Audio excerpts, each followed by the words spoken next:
Good day everyone, I am Shane C. Aure and now I will discuss brief history about demonological theory. What is demonological theory? Demonological theory. This is one of the most earliest theories in criminology. In ancient times, people believed that evil spirits or demons entered the human soul and made them commit sins. This was the earliest explanation given regarding crime and criminal behavior. Demonological theory, it was believed that a person did not commit crimes of his own free will, but because he was under the influence of evil. Way back then, terms like demons, witches, and wendigo were used for people who had turned criminals under demonic influence. The society thought that it all happened due to evil spirits. Supernatural powers were considered the best explanation behind crime and sin then. Who is criminal during demonological theory? Demonological theory would tell you he's a man possessed. This medieval definition painted him as a sinner taken over by demons that work to manifest in him the evil root of humanity. Crime here is seen as mythic and felonies as moral sin. Now let's move on to preclassical or demonological school. Preclassical or demonological school is the most ancient theory of crime. According to this theory, a man by nature is simple and the crime committed by the man is in a handwork of evil. During this period, Europe was characterized by a dominance of in-religion state activities. The concept of crime was vague, not clearly defined, and obscure, not discovered or known about. Preclassical or demonological school believed that there are two kinds of forces in the world, and those are God and Satanic. They believe that God force keep us away from crime and help us to do good deeds, while Satanic force distracts man from the right path and makes him commit a crime. It makes man reckless, loses the sense of morality, and removes the fear of God from the individual. Such a person becomes unable to foresee the consequences of his actions. Now let's talk about the punishment to criminal during this period, which is called Salem Witch Trial. Way back then, if the criminals are simply human beings that cannot control their demon's possession, then they are subject entirely to the supernatural. For this reason, punishment to criminals were often based to the divine interference. Accused witches during the Salem witch trials would be put to dangerous tests, and if they survived them, then God wanted them to live. As time passes by, this theological approach to crime has mostly disappeared out of the society with the coming of enlightenment. During those times, due to lack of education, no proper explanation was available for criminal behavior. In the ancient times, science and technology had not advanced as much, and therefore everything evil was committed under the influence of demons and satanic powers. As of now, still demonology is not a suitable or proper explanation for criminal behavior since, instead of relying on real factors, there are unreal or mythical facts in its foundation. Several theories have valued demonology that provide newer and better perspective on crime. However, demonology has not still grown totally irrelevant. In many parts of the world, people still believe in the existence of evil spirits. Such people or communities try to explain our criminal behavior as the wrongful doings of Satan. This is the end of my brief discussion about demonological theory. Thank you. Good morning, everyone. Our topic for today is all about the brief explanation of positivist theory. Now, our discussion will only revolve to the key points of this topic. Other positivist theory is the term positivism. What is positivism? Positivism refers to the method of analysis based on the collection of observable scientific facts. Now, class, when we say observable, it is perceiving something and register it as something significant or important factor that could help in our study or research. It means that the proponents under the positivist theory didn't just conclude their findings with just their mere own opinion, but instead went through the process of scientific process in order to come up with reliable results. Proponents under the positivist theory are the so-called Holy Three of modern criminology. wherein determinism of positivist theory was divided into three major aspects. The first one is the biological determinism, second is the social determinism, and third is the psychological determinism. So, biological determinism. Under biological determinism is Cesar Lombroso. But first, let us define the word biological. When we say biological, it is connected with the natural processes of living things, whether it could be a person's body or his or her physical appearance.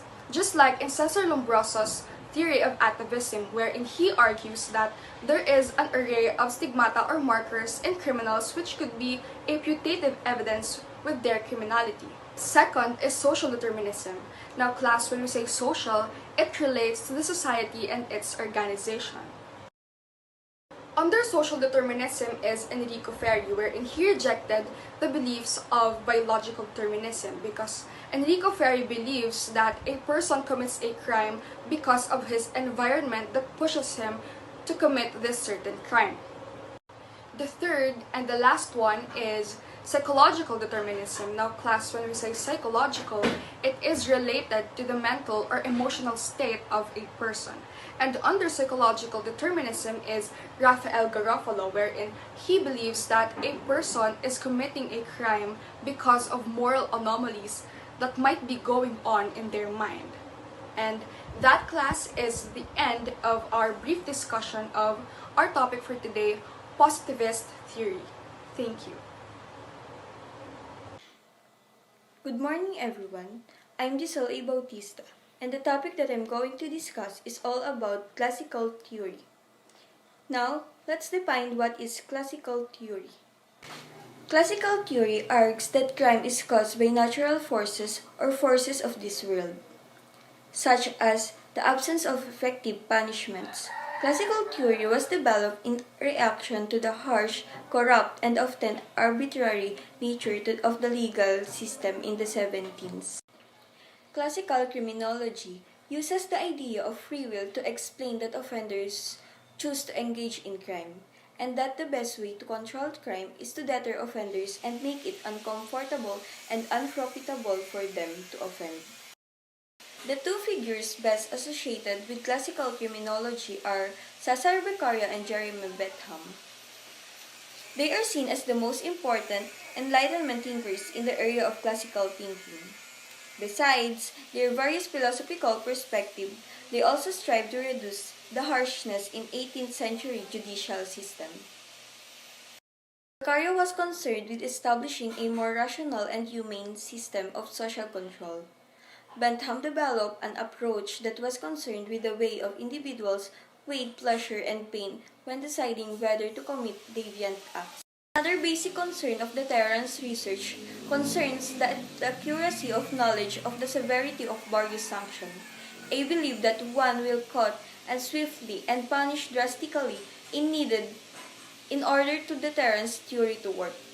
Akers and Sellers conclude that certainty of punishment is the most powerful aspect of deterrence theory. According to rational choice theory, people weigh the costs and benefits of their decisions and act in their own best interest. McShane state that offenders make two types of decision when contemplating crime. The involvement decisions, in which they determine whether they will engage in a particular offense, continue an offense, or desist from it. And event decisions, about what tactics to use when committing an offense. Some criminal justice administrators believe that shock deterrence tactics will influence youth to obey the law and avoid the justice system. There are 3 shock deterrence programs. First is shock incarceration, scared straight type programs, and boot camp prison. Now, let's define shock incarceration program. It is a 90-day program designed as an alternative to traditional incarceration, providing a therapeutic environment where young, non-violent offenders receive substance abuse treatment, academic education, and other help to promote their reintegration into the community. Next is Scared Straight type program. It aims to deter at-risk teenagers or juvenile delinquent from committing future offenses. Boot Camp Prison. It is a short-term prison programs run like military basic training for young offenders, adult and youthful felons. Overall, the classical school focuses on preventing crimes, then punish the people who commit them. This is the end of my brief discussion about classical theory. Thank you. The neoclassical theory. The neoclassical theory is the extended version of the classical theory wherein the behavioral sciences gets included into the management. This approach is often referred to as an behavioral theory of organization or human relations approach in organizations. In the other words, neoclassical theory conceded that certain factors such as insanity might inhibit the exercise of free will. It is also mitigating circumstances as legitimative grounds for diminished responsibility. Gabriel Tardigrand is a result of many conditions that have ultimately influenced on the perpetrator to commit it. Representative of neoclassical criminology theory. Gabriel Tarde published the book Penal Philosophy in 1890. He is also a French sociologist and founder of neoclassical criminology school. The core assumptions of neoclassical theory is that behavior is rational. The individuals have identical preferences and the crime is risky behavior and risk therefore affects behavior. The core propositions of neoclassical theory is that the crime determined by actual risk and benefits of behavior. The crime can be discouraged by raising its price. The cost is tied to punishment, certainty and or severity, mere deterrence, some attentions to labor market losses. The focus of the neoclassical theory is that the primary on property crimes, fewer incorporate index offenses, and the difference in behavior due to differences in choices sets. The neoclassical school continues the traditions of the classical school wherein the framework of right realism. Hence, the utilitarianism of Jeremy Bentham and Cesar Beccaria remains a relevant social philosophy in policy term for using punishment as a deterrent through law, enforcement, the courts, and imprisonment.